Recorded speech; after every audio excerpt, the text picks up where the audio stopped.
Bismillahirrahmanirrahim. Assalamualaikum warahmatullahi taala wabarakatuh. Okey, dalam video kali ini kita akan sambung ulang kaji UPKK dalam subjek adab, yang mana kita nak tengok contoh-contoh soalan ataupun bentuk-bentuk soalan adab dan akhlak Islamiah bagi salah satu subjek dalam yang ada dalam UPKK bagi kertas 2. Okey.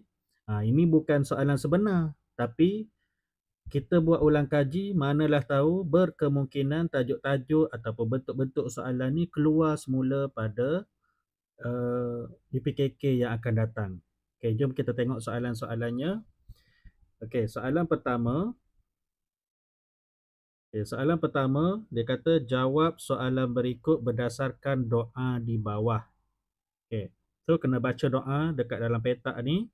Bismillahi tawakkaltu 'ala Allah wala haula wala quwwata illa billah. Okay, Bismillahi tawakkaltu 'ala Allah wala haula wala quwwata illa billah. Maksudnya, dengan nama Allah aku berserah kepada Allah dan tiada daya dan tiada kekuatan melainkan dengan izin Allah. Okey. Ini adalah perkara yang berkaitan dengan adab berjalan. So kita tengok soalan 1. Dia tanya apakah tajuk adab yang boleh dikaitkan dengan doa di atas. Okey, ini adalah adab berjalan. Jawapannya adab berjalan. Okey, adab berjalan. Okey, kalau kita pergi berjalan, pergi travel ke, bacalah doa ni, Bismillahi tawakkaltu 'ala Allah wala haula wala quwwata illa billah.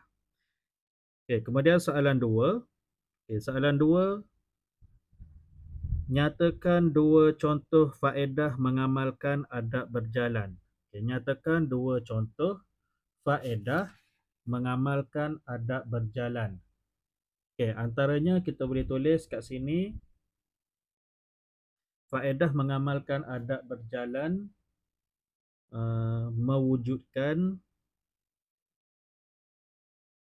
mewujudkan suasana harmoni. Okey, mewujudkan suasana harmoni. Okey. Dan faedah mengamalkan adab berjalan yang lain adalah selamat dalam perjalanan. Selamat dalam perjalanan. Okay, ataupun kita boleh tulis juga ramai kenalan dan kawan, ataupun mengeratkan hubungan silaturahim, ataupun dilindungi Allah walau di mana kita berada. Itu faedah mengamalkan adab berjalan. Okay, seterusnya soalan ketiga. Okay, soalan ketiga ni dia kata, dia tanya apakah 2 akibat tidak mengamalkan adab ketika berjalan? Apa akibat jika tidak mengamalkan adab ketika berjalan? Okay, kita boleh tulis kat sini, sebagai jawapannya adalah perjalanan tergendala. Okay, ada masalah di pertengahan jalan ke. Okay, kalau akibat tidak mengamalkan adab berjalan. Dan yang kedua, kita boleh tulis terdedah. Okay, terdedah kepada bahaya. Okay, terdedah kepada bahaya. Okay. Ataupun jawapan yang lain, mendapat dosa, tidak berdisiplin, dikeji dan dicaci, ataupun dimurkai Allah dan Rasul. Okay. Akibat tidak mengamalkan adab ketika berjalan. Okay. Seterusnya soalan 1, soalan keempat. Okay. Dia suruh tuliskan 2 perkara yang dilarang ketika berjalan. Tuliskan 2 perkara yang dilarang ketika berjalan. Okay, so jawapan dia kita boleh tulis perkara yang dilarang, berjalan. Okay, berjalan sambil berjalan sambil makan dan minum. Okey, berjalan sambil makan dan minum. Ataupun yang kedua, kita tulis berjalan. Okey, berjalan di tengah jalan. Okey, berjalan di tengah jalan. Okey. Okey, ini adalah dua perkara yang dilarang ketika berjalan. Okey, seterusnya soalan kelima, nyatakan dua adab sebelum berjalan. Okey, adab sebelum berjalan. So, jawapannya kita boleh tulis menutup aurat. Okey, menutup aurat. Yang kedua, kita boleh tulis memulakan dengan langkah kanan. Okey, memulakan dengan langkah kanan. Langkah kanan. Okey. Itu dua adab sebelum berjalan, ataupun kita boleh tulis niat berjalan dengan tujuan yang baik, ataupun membaca doa. Doa yang atas tadi tu, membaca doa dan memakai alas kaki, ataupun sebelum berjalan juga kita kena meminta izin daripada kedua ibu bapa. Itu berkaitan dengan soalan 1, adab berjalan. Okey, seterusnya soalan kedua. Okey, kita tengok arahan soalan. Baca petikan di bawah dan jawab soalan berikut. Okey. Petikan dia bertajuk Kasih Seorang Ayah. Okey. Pak Husin seorang nelayan. Sudah hampir 30 tahun beliau terlibat dengan pekerjaan ini sebagai sumber utama Pak Husin untuk menyara kehidupan keluarganya. Okey. Kemudian, Pak Husin mempunyai 3 orang anak yang masih bersekolah. Beliau sering menasihati anak-anak untuk belajar dengan rajin, moga dapat menjadi manusia yang berguna suatu hari nanti. Okay. Walaupun pendapatan Pak Husin, Pak Hassan saya baca tadi, Pak Husin kecil.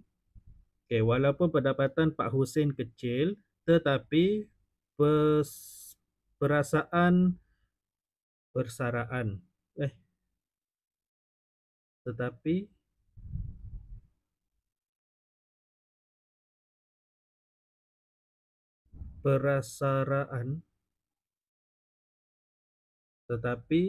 perasaan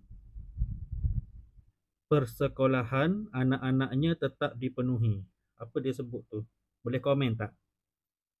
Okay.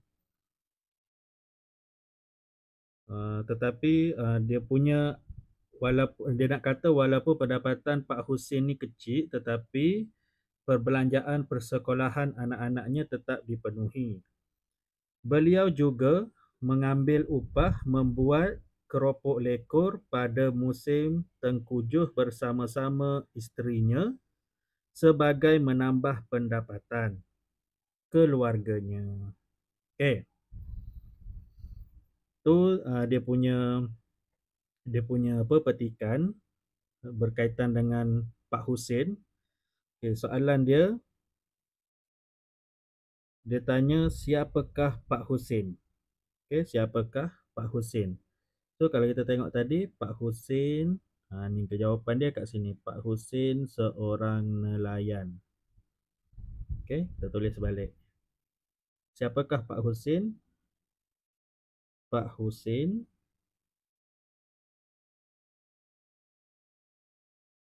seorang nelayan. Okay, nelayan. Okay, soalan kedua. Berapa lamakah Pak Husin menjadi nelayan? Berapa lamakah Pak Husin menjadi nelayan? Jawapan dia sudah hampir 30 tahun. Okey. So kita tulis kat sini sudah hampir 30 tahun. Okey. Seterusnya soalan ketiga, apakah pesanan yang selalu dipesan oleh Pak Husin kepada anak-anaknya? Apa pesanan dia?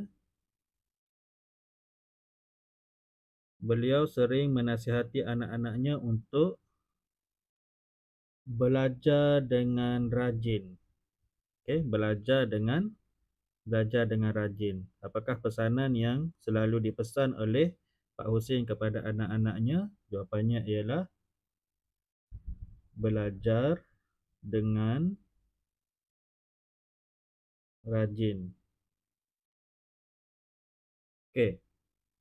Soalan keempat, berapakah orang anak Pak Husin yang masih bersekolah? Berapa orang anak Pak Husin yang masih bersekolah?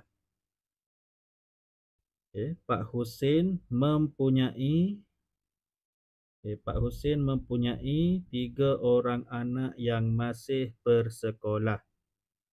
Okay, jawapannya kita tulis kat sini. Berapa orang anak Pak Husin yang masih bersekolah?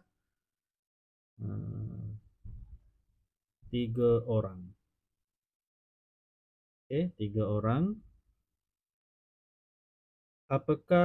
Yang kelima, apakah pekerjaan sampingan Pak Husin? Apa kerja sampingan Pak Husin? Beliau juga mengambil upah membuat keropok lekor. Okay. So kita boleh tulis kat sini mengambil upah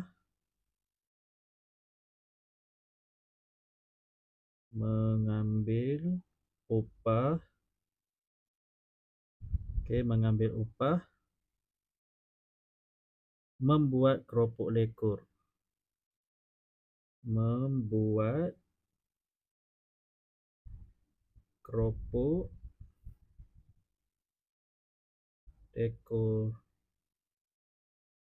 Okey. Itu berkaitan dengan soalan berkaitan dengan Pak Husin. Mungkin dalam soalan sebenar nanti dia akan bagi petikan yang lain. Okey, soalan seterusnya, soalan ketiga, 10 markah. Arahan soalan, jawab semua soalan di bawah. Okey, jawab semua soalan di bawah.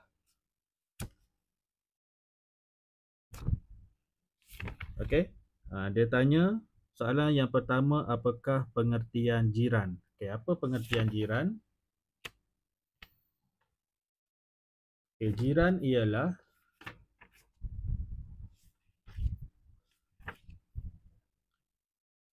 mana tadi?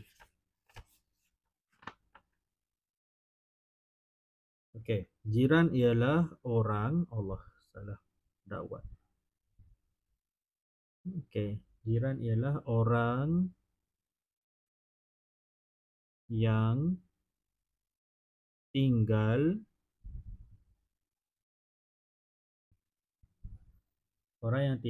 bersebelahan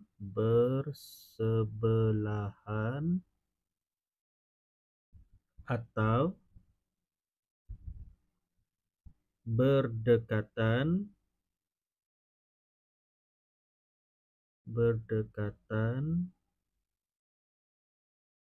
dengan rumah kita.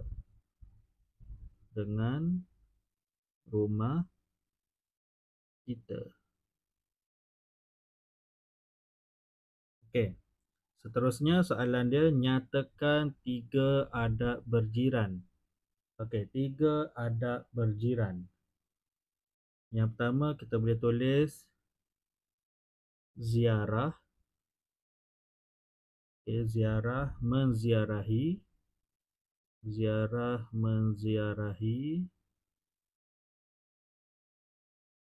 ataupun saling menegur saling menegur. Seterusnya bertolak ansur. Bertolak ansur. Okey, itu adab berjiran. Okey, seterusnya soalan 3, senaraikan dua keburukan mengabaikan hak jiran. Okey, keburukan mengabaikan hak jiran. Yang pertama kita boleh tulis dibenci.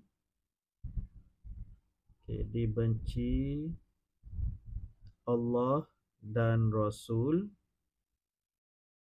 Okey, dibenci Allah dan Rasul. Dan yang kedua, tiada semangat kejiranan. Okey, kejiranan. Okey, tiada semangat kejiranan. Ataupun kita boleh tulis lagi sukar ataupun susah mendapat pertolongan ataupun masyarakat berpecah belah. Okay, boleh tambah keburukan mengabaikan hak jiran. Okay, soalan keempat, dia kata tuliskan 3 perkara yang dilarang semasa di majlis. Okay, 3 perkara yang dilarang semasa di majlis. Okey, antara perkara yang dilarang semasa kita di dalam majlis adalah yang pertama mencela atau menghina orang lain. Okay. Yang kedua, apa lagi perkara yang dilarang? Membuka aib. Membuka aib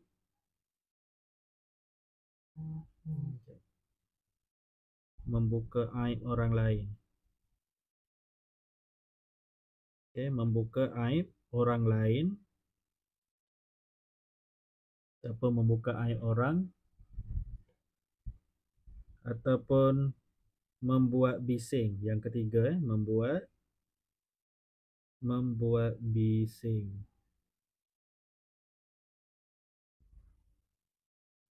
Okay, membuat bising.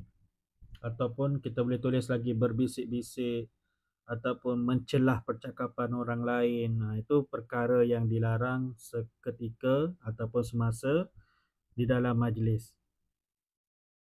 Okey, seterusnya soalan yang keempat, 6 markah, jawab semua soalan. Alisa selalu menengking ibunya. Okey, Alisa selalu menengking ibunya. Okey, soalan dia, jelaskan 2 akibat situasi di atas.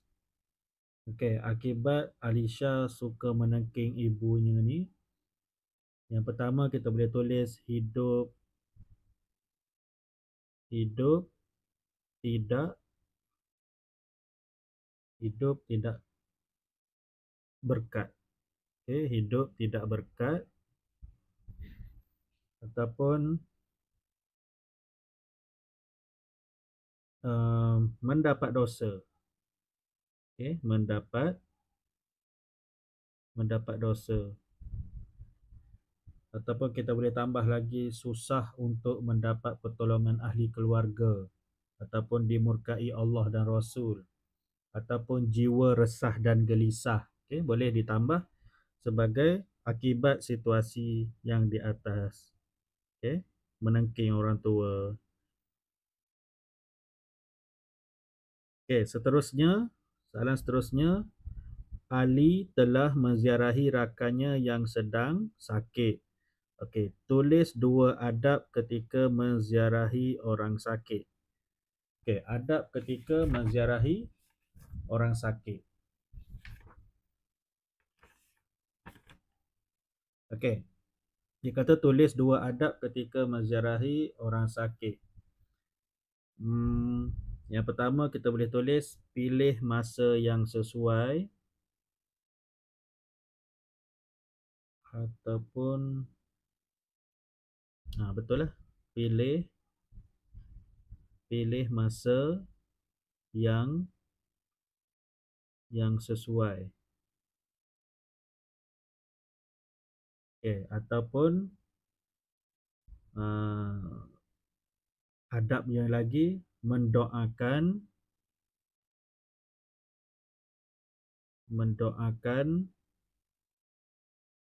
pesakit. Mendoakan pesakit. Ataupun apa lagi adab ketika menziarahi orang sakit? Membantu memenuhi keperluan pesakit, ataupun tidak membuat bising, ataupun memperlihatkan kasih sayang dengan pesakit. Okey. Soalan seterusnya, soalan 3. Pak Abu telah mencampurkan ikan semalam dan ikan hari ini.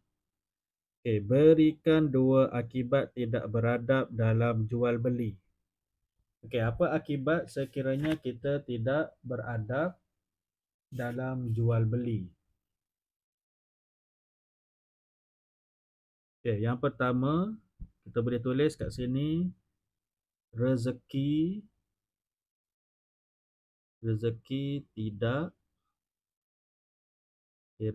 tidak berkat. Yang kedua,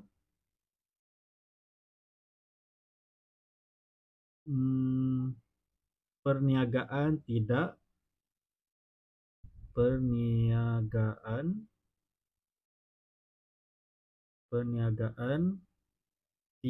maju. Perniagaan tidak maju.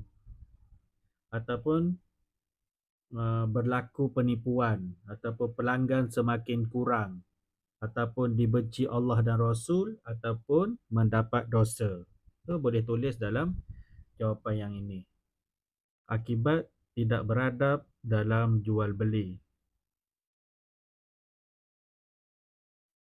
Seterusnya, soalan kelima, tandakan right pada kenyataan yang betul. Kita baca kenyataan, kita rightkan. Semasa menziarahi jenazah, kita hendaklah meraung kesedihan. Ataupun yang kedua, jangan terlalu lama menziarahi pesakit dan berilah kata-kata semangat. Yang betul adalah yang ini. Yang kat bawah ni, tanda right. Seterusnya, kita hendaklah sentiasa mendoakan kedua ibu bapa.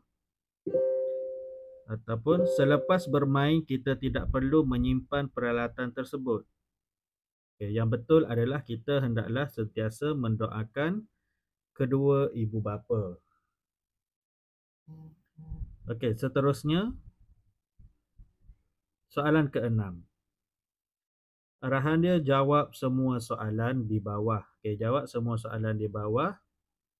Dia bagi satu gambar.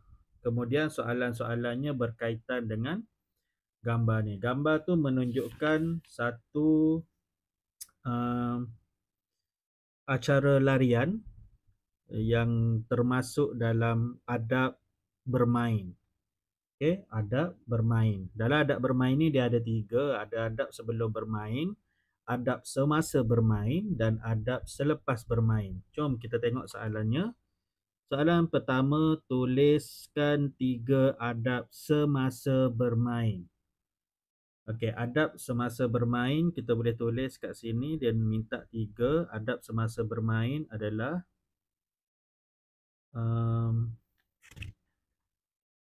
kita boleh tulis bekerjasama dalam pasukan kan, bekerjasama. Yang kedua,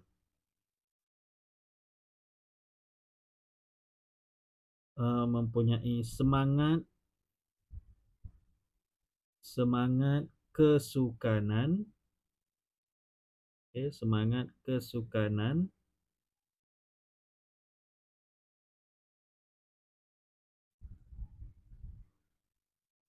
semangat kesukanan. Dan yang ketiga, mengikut peraturan. Mengikut peraturan. Kemudian soalan 2, apakah 3 hikmah beradab ketika bermain? Hikmah beradab ketika bermain. Yang pertama, kita boleh tulis kat sini, ramai kenalan baru. Ramai kenalan. Ramai kenalan baru. Ataupun kita boleh tulis menambah pengalaman. Menambah pengalaman. Dan yang ketiga, mengeratkan silaturahim. Mengeratkan silaturahim. Ini hikmah beradab ketika bermain. Kemudian soalan ketiga. Soalan ketiga, nyatakan 2 larangan ketika bermain. Larangan ketika bermain adalah tingkah laku ganas.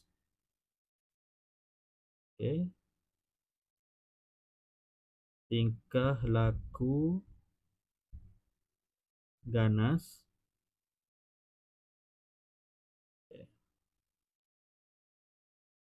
Dan yang kedua, suka bergaduh. Suka bergaduh. Itu larangan ketika bermain. Ataupun melanggar syarat, melanggar peraturan permainan ke, bolehlah tulis kat soalan ni. Yang keempat, berikan 2 adab selepas bermain. Adab selepas bermain. Yang pertama, kita boleh tulis terima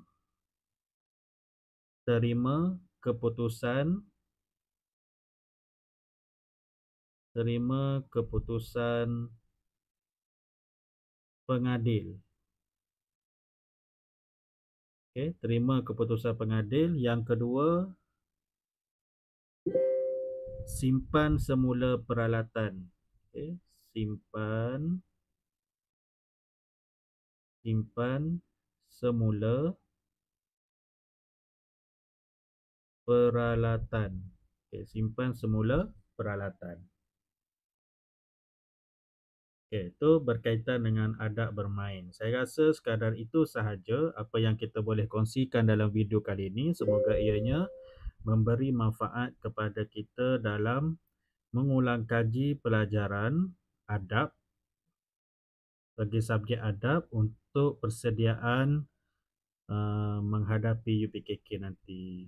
Jangan lupa like, subscribe dan sharekan kepada kawan-kawan yang lain. Kita akan jumpa lagi insya-Allah di video yang akan datang dalam ulang kaji UPKK. Wallahu alam. Assalamualaikum warahmatullahi wabarakatuh.